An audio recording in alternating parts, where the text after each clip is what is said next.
Right, we are live and kicking right here on the Rwanda Broadcasting Agency, that is Television Rwanda. Of course, it is in focus. And my name, as always, is Eugene Anangwe. Every Sunday from 9 p.m. we're here to talk about various topical issues that affect us in one way or another, with an aim of trying to make sense out of them.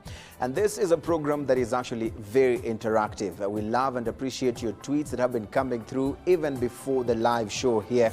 And the hashtag you're using, as always, is in focus RW. Let's take a look at some of the conversations that we're already having online. As I said, when you tweet, just add the hashtag in focus RW, and I'll be definitely searching just that particular hashtag to just see what kind of tweets you are sending us concerning the topic of tonight. All you need to do is just tell us what you think about the media as far as it being critical. Do we have a critical media in Rwanda? And when you talk of critical media, this is a media that actually pushes for more answers, evaluates, analyzes, informs more than just the headlines, goes deeper than the headlines that we have. A media that doesn't just take the press releases as it comes, but also analyzes that particular information with an aim of leaving the audience or the public as informed as it should be. So this is what people are already saying online. We have Kananura Derek on social media, on Twitter, who says,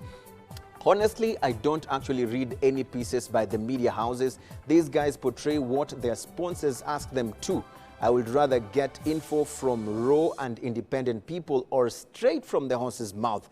Case in point, the gun law got it from Parliament. This is what he says. What about Dio Nwari here? Says that the media in Rwanda is largely in gross dereliction of duty when it comes to role of informing and shaping public opinion. Media in Rwanda is mostly a joke. This is what Dio says, to be blunt. Hence, the rise of social media noise ends up filling the void left by a generally absent media in Rwanda. Is the media absent? This is definitely one of the questions we'll be looking at right there. Richard Kwisera, of course, earlier on was saying that just an hour to the show, but conversations are already underway. Our Twitter timelines are lit.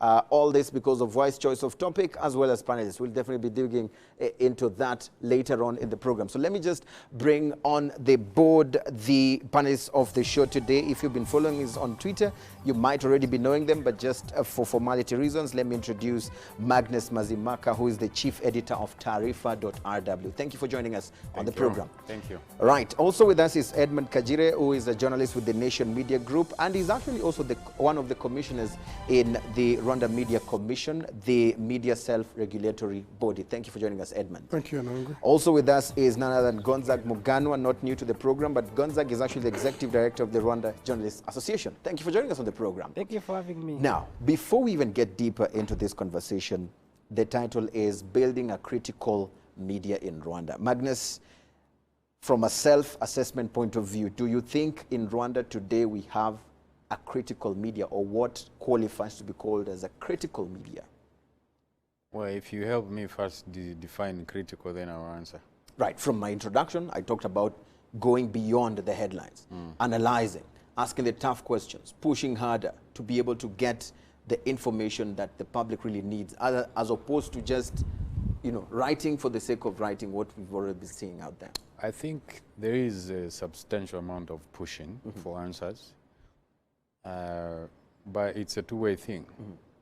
You can push, but maybe what you're pushing is rigid enough to not move even an inch. So, but there is pushing. There is pushing. We have so many examples where we have either local media in Kinyarwanda, particularly. In English, not that much, but in Kinyarwanda, particular radio stations. I've heard, listened to some shows, and they actually do much better than we do. And you can tell these guys are pushing for answers.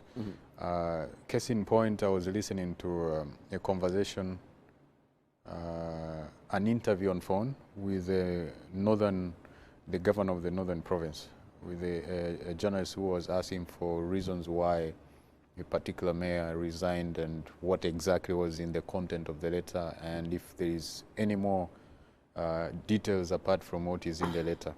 You could tell this guy really wanted for answers.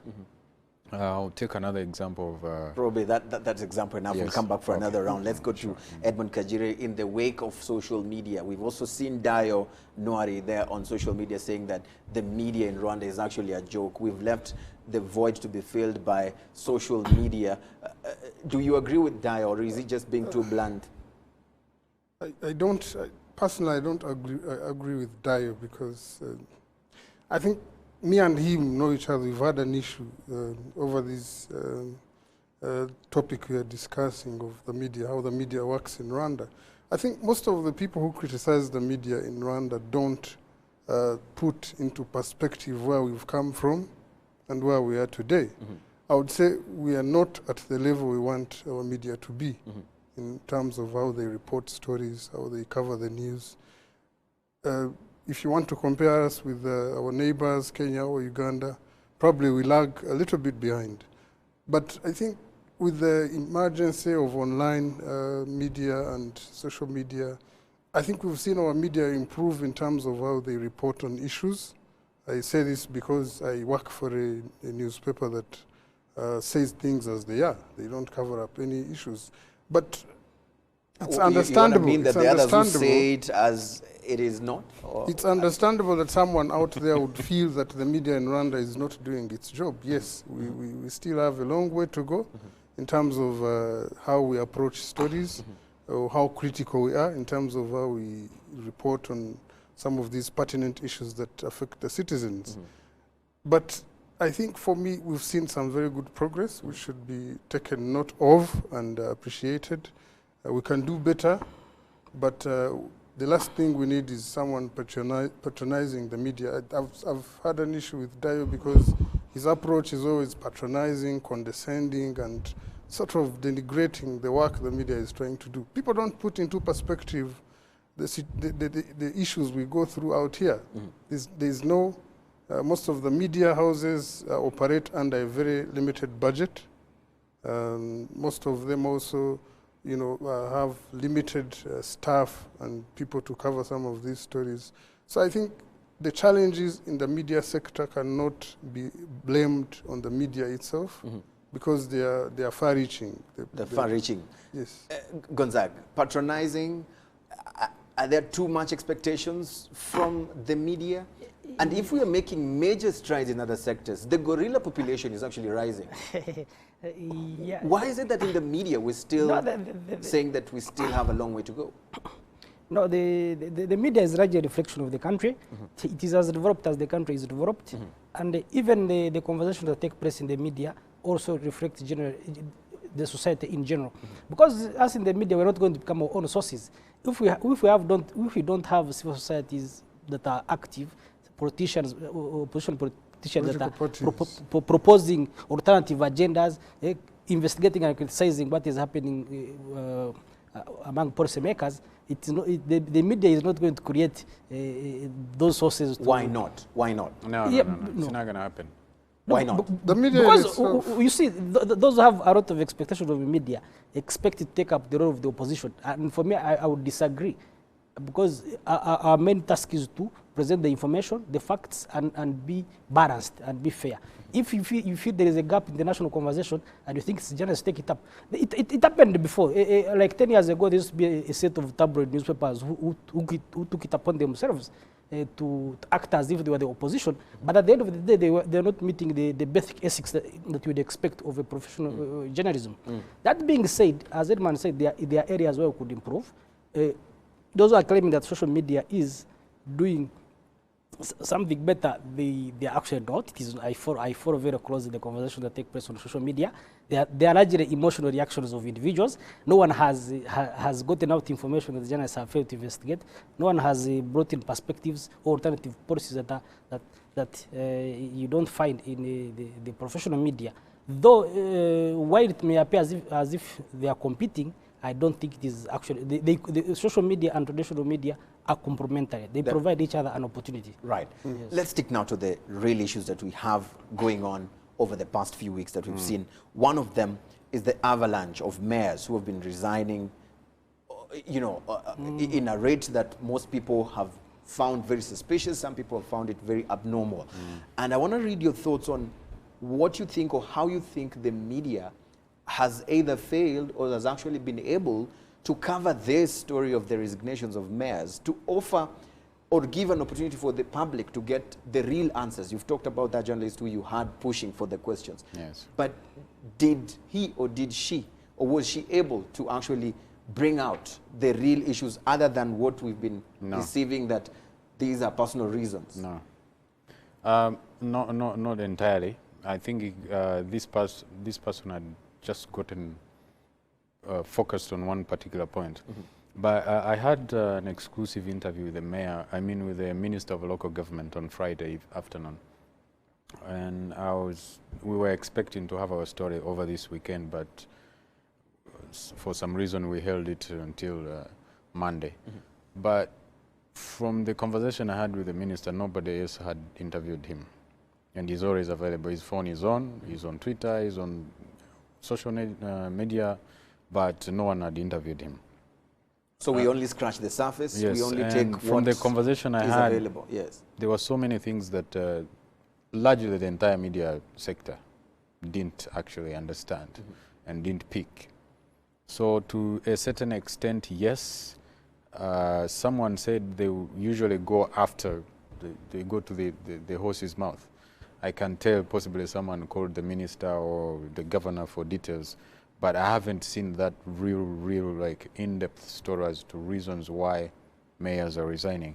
But if I can share a few, since this mandate, which ends in 2021, it's a 5-year period, 13 mayors have resigned, but only 2, according to the minister, only 2 resigned because they had personal reasons, real personal reasons, and those personal reasons, I think, was because they had been given other duties and they had to resign first. But you can't talk about it, you just say it's personal reasons because it's not legal, right? The rest, they resign not because of personal reasons. It's largely because of moral grounds. Right. But if I could chip in on that, yes. For me, I think we cannot entirely blame the media for failing to cover this story of the mayors. Of giving the public the other side story, that we do not know. I think we should all understand that we live in a society, the Rwandan society is a society where information is tightly controlled. I think I myself have been trying to cover this story of the mayors, and I've made a few calls to chairpersons of the advisory councils of the districts. And you'll find that nobody is willing to divulge information as to why a mayor stepped down. And if you go to the Ministry of Local Government, there are high chances that they will tell you a different story from the personal reason that were given by the mayor before they stepped down. So it is an issue where our society sits on information, even if it basically can't do any harm to the state or to the nation, but they sit on this information. For me, I think it is something that we need to address as a country. Not entirely. Sometimes we in the media also have a problem. What is the problem? We tend not to believe what we are told sometimes, even when it is authentic. I have had cases where an official statement or a story is issued, but we hardly believe it. And yet when you probe further, you find that actually it was authentic. Why should we always Not believe? Not entirely. So I know cases where media is given wrong information, 100%, for whatever reasons they have. But I know cases where we've been told an official line of the story and we don't believe it is true. I think it is just normal that a journalist should not believe what is in an official statement 100%. Yes, but not believing it does not entirely mean that it is not true, right? To look beyond the official statement. Yes. I don't see anything wrong with that. Right. As the Association of Journalists in Rwanda, Kagire brings out the issue of, in quotes, self-censorship or sitting on information. This is what he says, picking up from his own words. Then should the media just throw their hands up and surrender and say, no, I can't get this information for whatever reasons, so absolutely, let it be as it is? Absolutely no. If I could comment on the issue of mayors, I think it's something that for me I've been discussing for at least the last 8 years.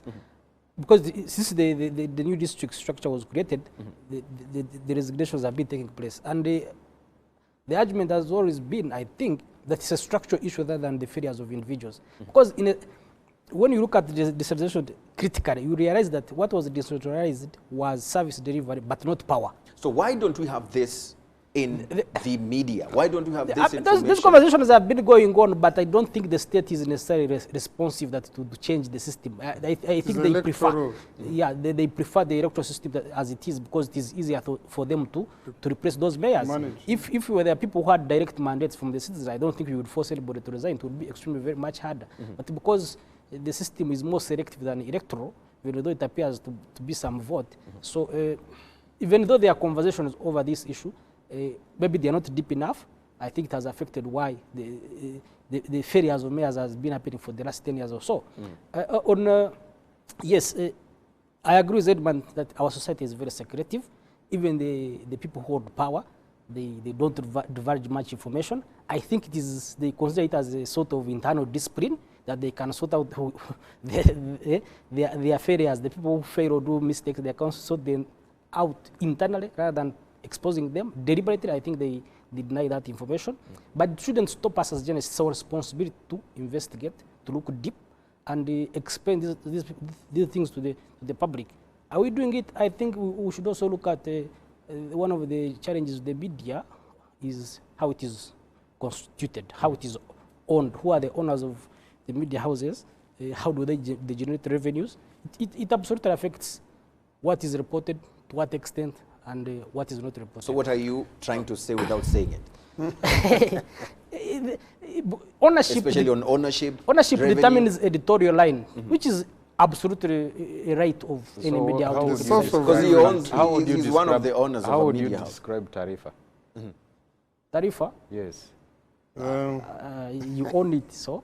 and you are in business. I want to hear, is this a true reflection of is it part of the reason why you curtail? Yes and no, yes. Largely yes, largely yes. My best way of describing what the two gentlemen are talking about is we have a behavior of the custodian of information who have forgotten that there is a law prohibiting them from retaining information. But no one has actually gone to ask. Only one person who tried, and it became a very big problem for him, which is, I think, Fred Muvunyi. Yes, but he eventually got the information. Yes, he eventually got the information. But we have a behavior, particularly from the custodians of information. We are talking about larger people in government who have developed a sense of authority. You know, they try to cultivate authority by retaining information or denying you information or denying you access to information even when they don't have the information. So when you begin probing and pushing, sometimes you even bypass because they are not forthcoming. The danger of bypassing these kind of gatekeepers is that they end up creating enmity, or you lose friendship. Or you lose business. Yes. So you have to tread carefully, particularly when we are in a situation where the media is growing. It's still very, very fragile. So if you become too aggressive, you end up finding that it is actually you who is missing out. Remember, traditionally, this is how media works. I mean, nobody should expect to have a no pull and push between government or any other entity, private and media. There is always going to be confrontations. These confrontations are supposed to be healthy. It is not personal. At the end of the day, we're all serving the society. It's a public good. You giving me the information and me publishing the information, it's a public good. But when one of the two feels or start to feel that they are much better at serving the public more than you, that's a problem. That is why these people who have access to information or who provide information tend to retain the information by exerting authority over you. That becomes really problematic, and this is what is happening. This is what I think my two colleagues were trying to describe. Right, I want us to move from that issue, but of course it's still a conversation that is actually still ongoing up to now, and I'm still interested, picking from the issue of ownership of media houses, editorial lines. holding a place in making the media not critical or critical.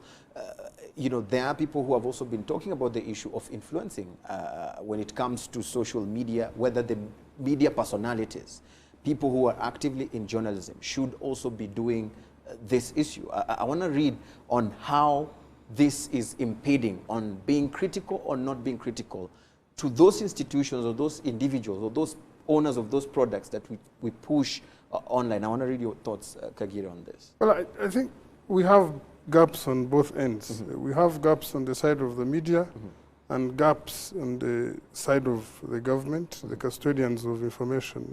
I personally have had issues with the way government entities, you know, relate with the media. They will call you and quote you when they have a conference, something, a press conference, something they will get mileage in form of PR.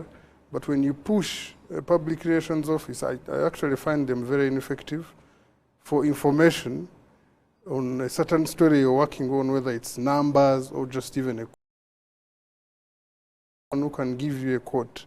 They instead try to block you rather than trying to assist you to get this information. So I actually believe social media has helped us to open doors, because every time you try to reach out to an official or someone to facilitate you with information and they don't respond, all you do is to take to Twitter and ask them directly, and they will be left with no choice but to respond to your query.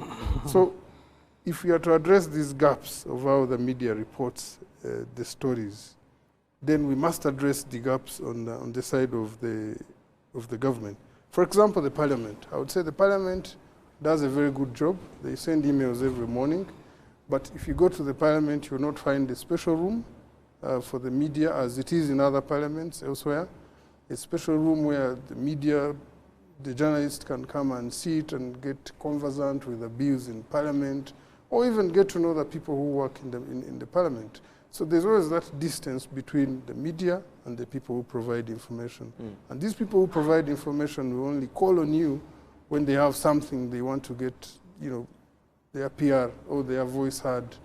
What is convenient. Their own favor. What is Before you come wait, in, no, wait. I'm still Anangwe. building on the point that Anangwe, you mentioned Gonzag something raised. before you answer it. Wait, give me 30 seconds. Because we want to balance the 30 panel. I mean, seconds. I want to balance 30 seconds. the talking. No, so that wait. end is a bit cold, and we I will don't forget have much about it. time. Okay. He raised an issue of ownership of media houses as part of the reasons as to how a media house will be critical or not critical. And you spoke on the issue of revenues, but I'm talking also about individual journalists who have, you know, specific income-generating events or activities. Is that part of what you're trying to talk about in terms of what makes us effective, critical or not? Because we are, in one way or another, linked to a certain institution, linked to a certain company that is pushing a certain product, and we are there pushing their products. Will this hold us from being as critical as we're supposed to be? No, This is the you see, the advantage that is there is that media is open, it's broad. There are so many journalists. If one publication is biased towards a certain advertiser, it doesn't mean that the other advertiser is controlling the entire sector. There should be another media outlet that will be able to critique or investigate that particular area. Even though I talked about the issue of ownership, the other advantage that we have here, it may be also a weakness, is that there are a lot of media outlets that are owned by journalists themselves, because the regulatory framework is open, so it's relatively easy for somebody to start a media outlet. And that should be removing a weakness on our part, that if the other certain big media outlets maybe can do something, what is stopping the others, the other publications that are independent of big capital in a society like ours? That means even in the practice, I will admit, because this is something we're working on very closely, even where I work at the association, we have developed several projects which will attempt, I don't know how much they succeed, but I have hope, we attempt to address that issue of being able to utilize the access to information law. They talked about it, because it's a relatively good law when you compare the others, the region.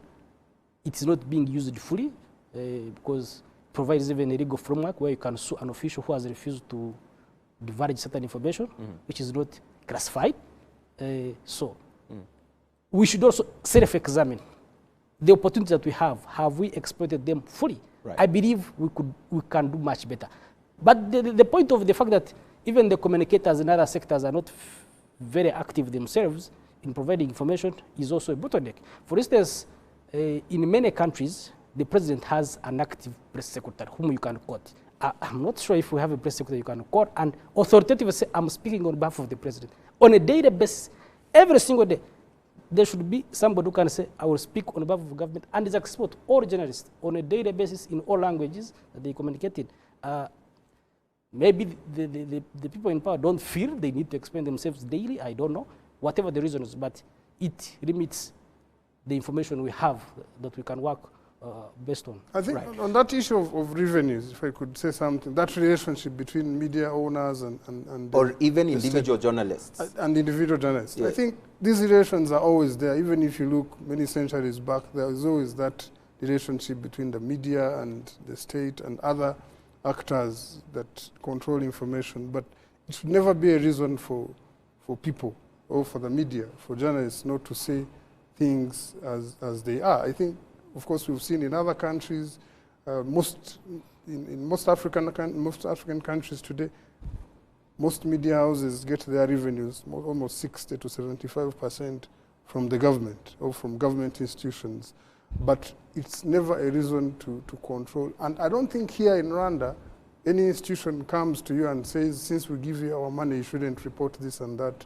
It's something to do with the mindset. It would be illegal if they did it. It's something to do with the mindset. Do you agree? Is this practical? Can today, let's say you tweet, or be paid to tweet for some event, and tomorrow that institution goes against some legal parameters and you are supposed to report as a journalist now in your heart as a journalist, would you be critical to that institution? Okay, if I may, you will allow me also to touch on what they mentioned earlier.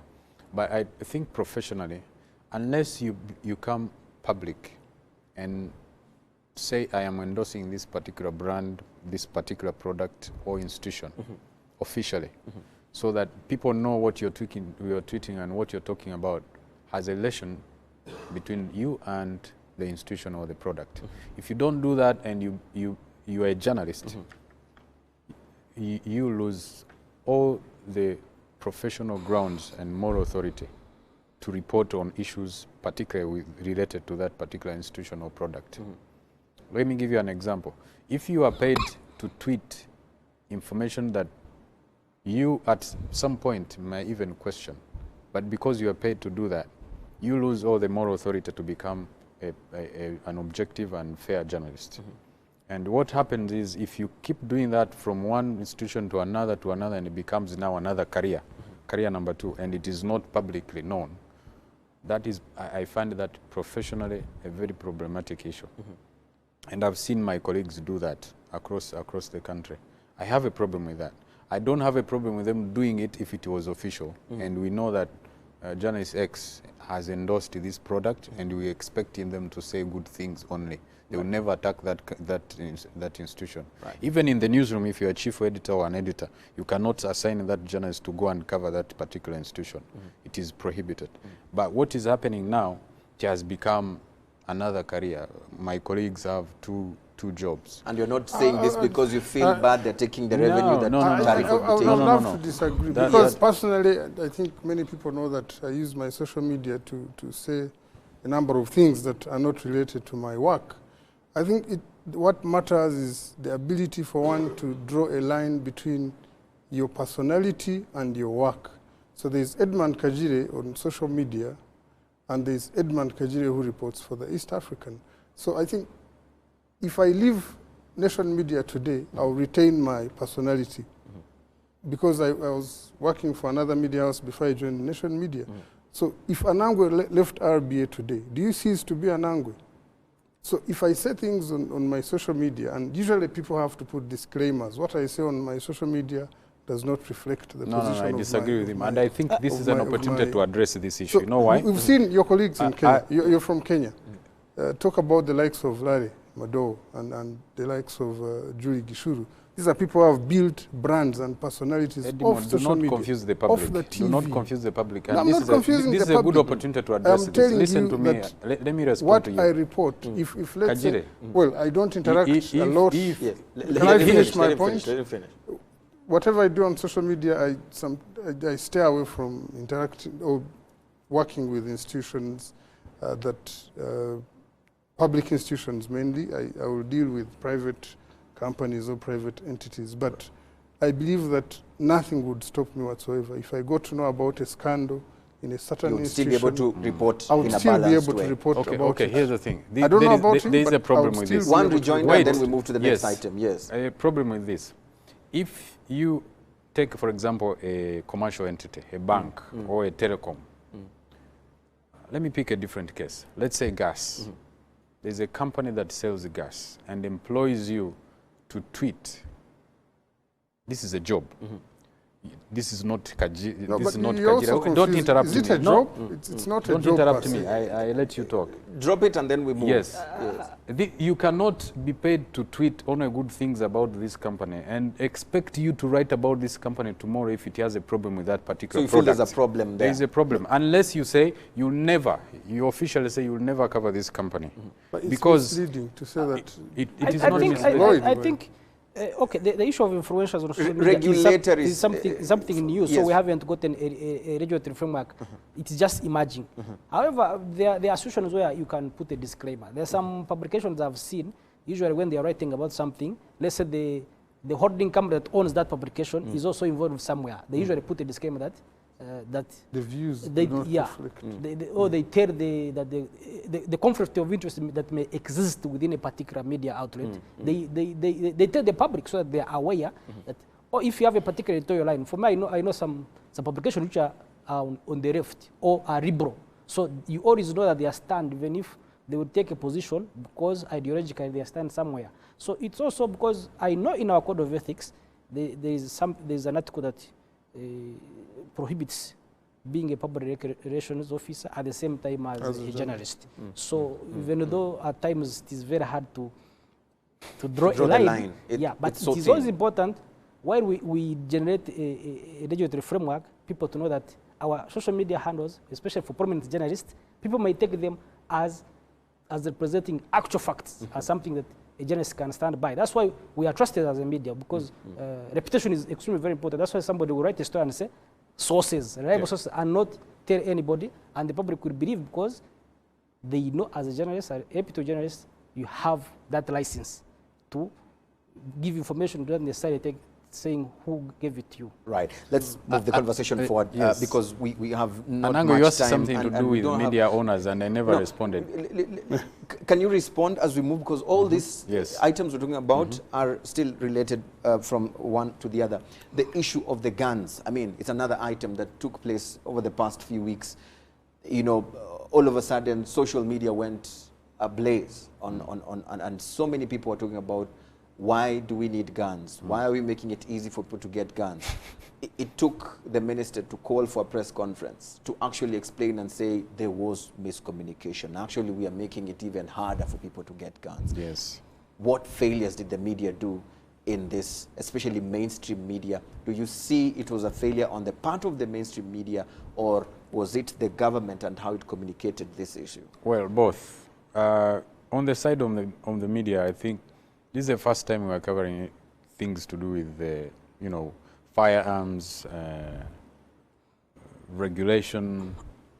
That's why most people are shocked that this law actually, they think it's new, but the law existed. It is just being revised.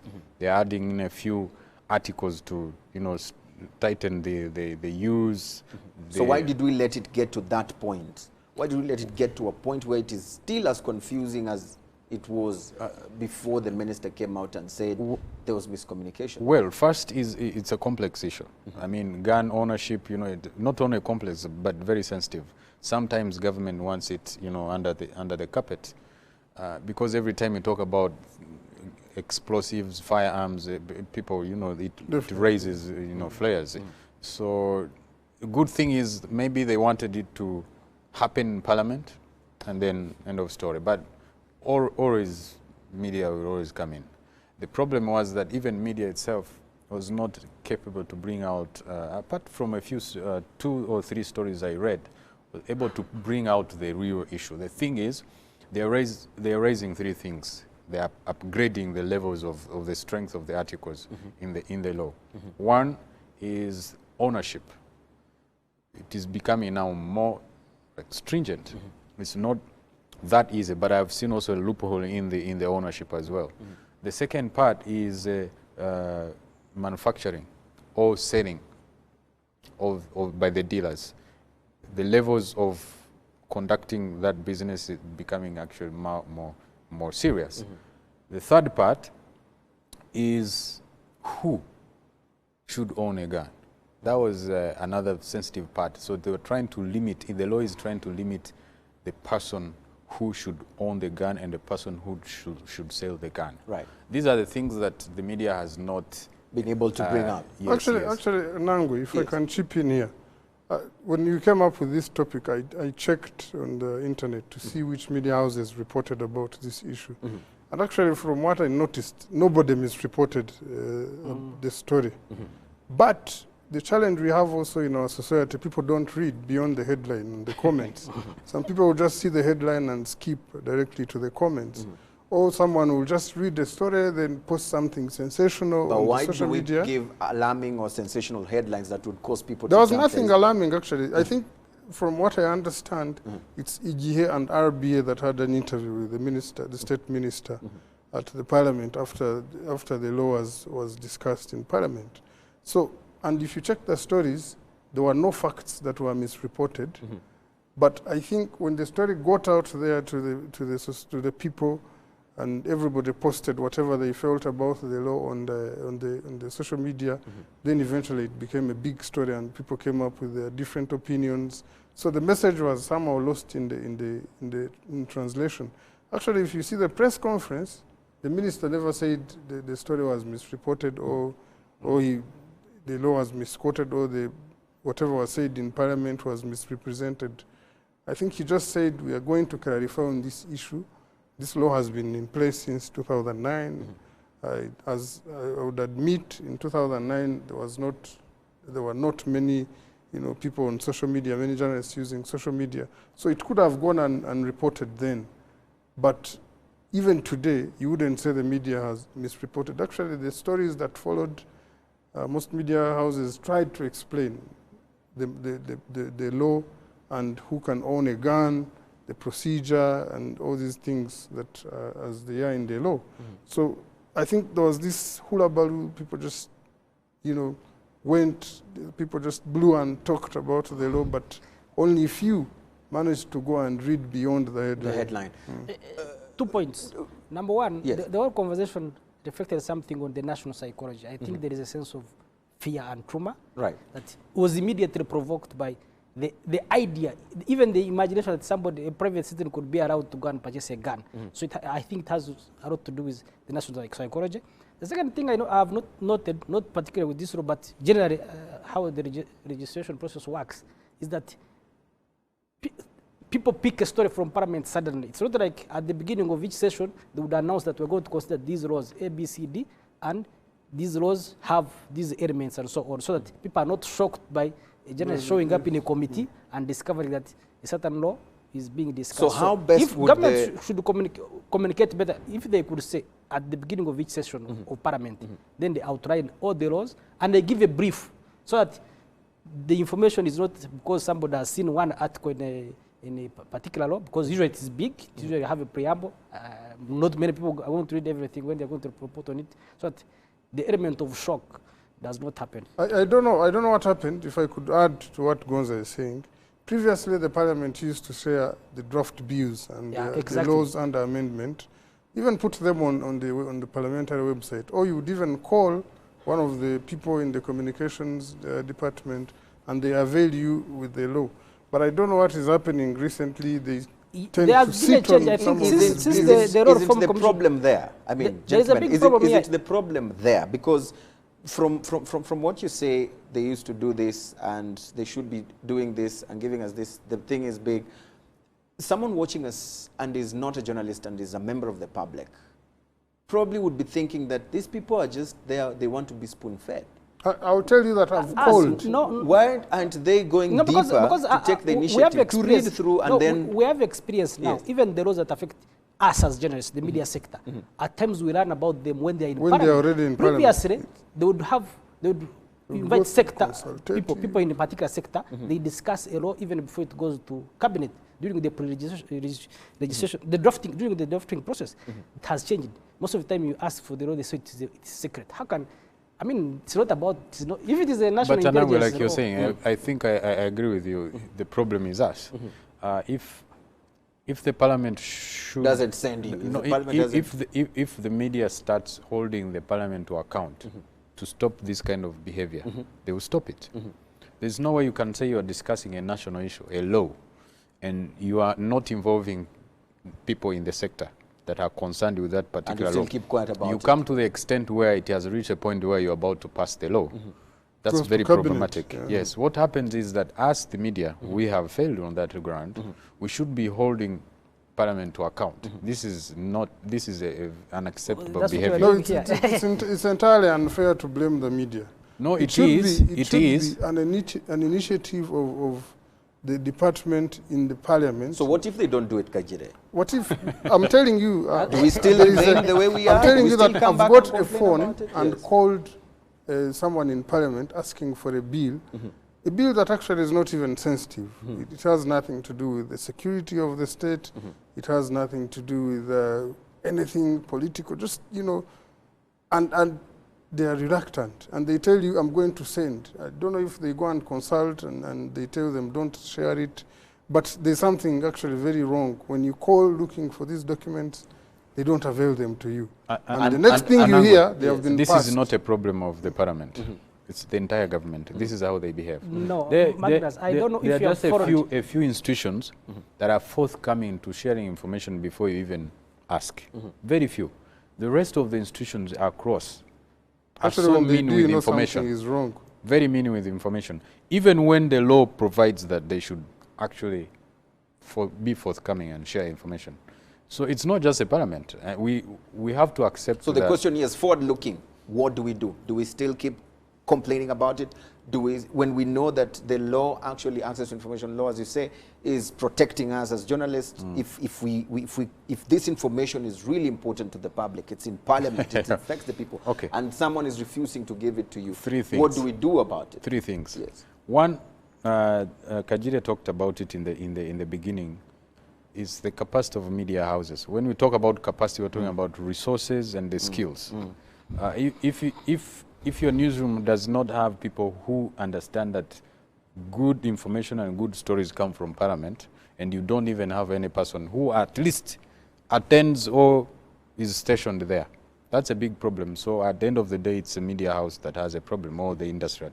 The second part, resources. You're talking about, you're not able to dispatch enough journalists across different events or different sectors for that particular media to provide enough and detailed information to the public.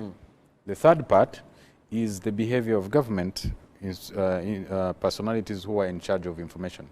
I told you earlier, they have this kind of behavior where they want to exert authority over, you know, if you have to beg, or you have to look like you have to kneel for information.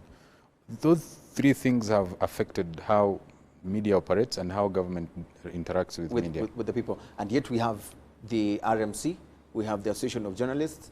So are we trying to say that these organizations, these institutions have failed to tackle that problem? As you respond, I'm going to just read very quickly some of the tweets that are coming through. Gonzaga and Kagire, you can respond to that, because I think you are in charge of self-regulation. If these are problems being faced by the media, these are things that should have already been looking. I mean, the issues we have been raising them for a couple of years, and there have been an active effort within the government to make sure that those who are supposed to provide information do and do it on time. The problem is that not many offices have officials who are self-confident and have the knowledge of knowing even what the sector that they work in, that they proactive. There are a couple of officials who are very positive, who give out information. It's not that it is not across the board. It's not even just in the government, even in big private sector entities, you find that they may not have people who are proactive, who have the confidence that you invite them on the talk show like this and they readily come. So it could be an issue of how our society is organized, how institutions operate internally, because some people may say, no, I will not speak because I have to ask the boss. The boss says, I prefer not to be in the media. So, and then it ends there. yeah, but, Yes, but enforcing the law is extremely very important. Enforcing the law is very important. Maybe as we close the issue of the mayors and this issue of the guns. So the media, in your opinion, did what it was supposed to do. Is this what you think? Very briefly. Largely, yes. Largely, yes. The only limitation we have on the side of the media is the extent with which, how much knowledgeable we are about these issues. For example, the issue of mayors, it is an issue to do with decentralization and devolution. And then, like Gonzaga said earlier, decentralization of powers on the lower levels from above. At the moment, it hasn't been entirely given to the mayors where they have absolute power. But it's a process, and I know this is an issue not every journalist can actually cover. Yes. They usually scratch on the top. So the issue is both, at least one element is the level with which the media house or a journalist goes beyond just reporting. Right. We scratch on the surface. Talking of deals, I mean, so many deals usually get signed between the governments and other countries or different institutions. And most of the time, the media would only tell us that this deal has been signed. A case in point, another story that took or made headlines, The Arsenal issue. the Arsenal-Rwanda deal. And even before talking about the Rwanda-Arsenal deal, there was the African Continental Free Trade Area Agreement deal. How many journalists went far to actually see the content of that contract? You are skipping before they go there. Yes. Why does a government institution, particularly let's say RDB, with this kind of level of partnership, introduce this information on a tweet? Right, but where was the journalist, or where were the journalists No, to you're actually skipping. get You're to skipping. know about it? Our government is involved in a serious deal like this one. What they should do is invite you, maybe call for a press conference and tell you, okay, this is our partner, this is our partner. The details of the deal are like X, Y, Z. But you do not send a tweet. I saw a tweet. No, but they sent a statement. No, a as well, statement and, came later.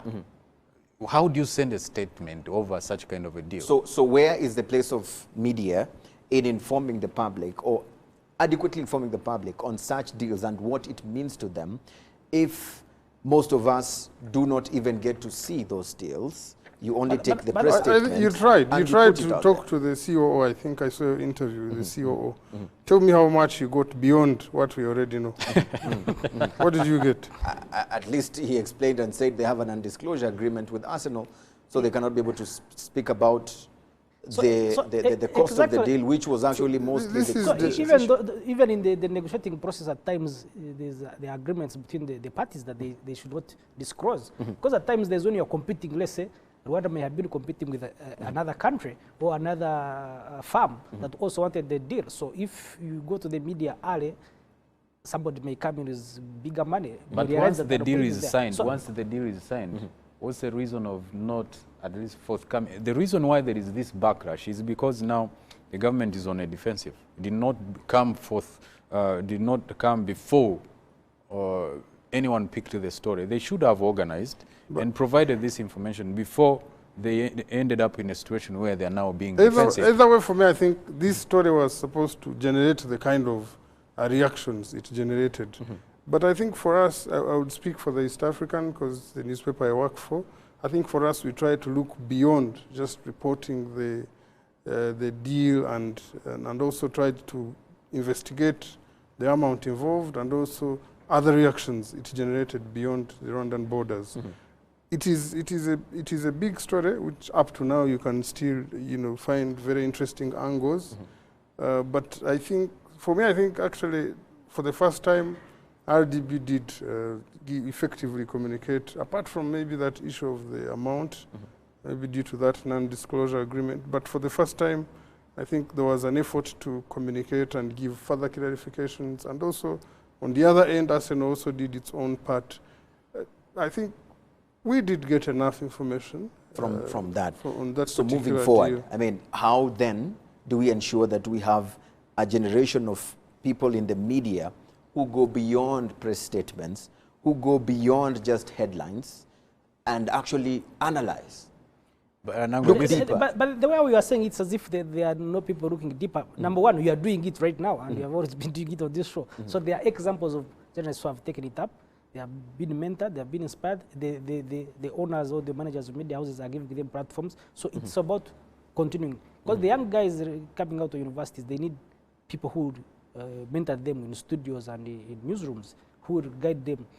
As the legislative framework continues to improve, it means now we have to deal with the money issue, because it remains also a very significant part. If you are not generating the revenues that will allow, let's say, a Tarifa to assign a journalist to spend 2 weeks doing only one story, investigating it, because at times most of media houses cannot afford that.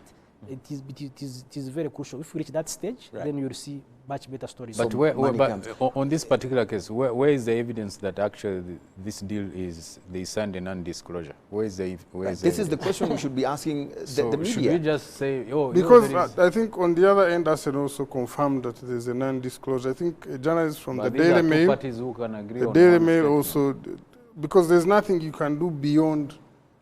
Can you ask them to show us that non-disclosure? Because I think it's part already of a the bigger non-disclosure itself. It's already part of the bigger contract. Right. Your closing thoughts, Edmund, because Christian is already whispering in my ears that our time is almost up. I think we should look at it in two ways.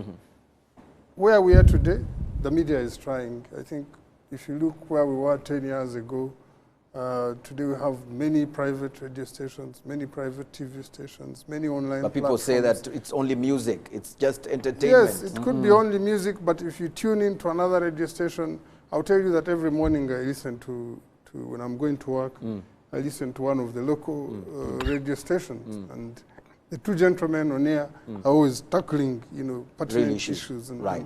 If you feel today you're listening to sports here, but you want something different, you have many choices. So growth is compared being felt. to where we were 10 years ago. Right. We didn't have many choices. So going forward, I think it's a matter of patience. As Gonza said, the issue of revenues in the media is a very pertinent one. The media houses don't have enough money to operate at the capacity they would love to.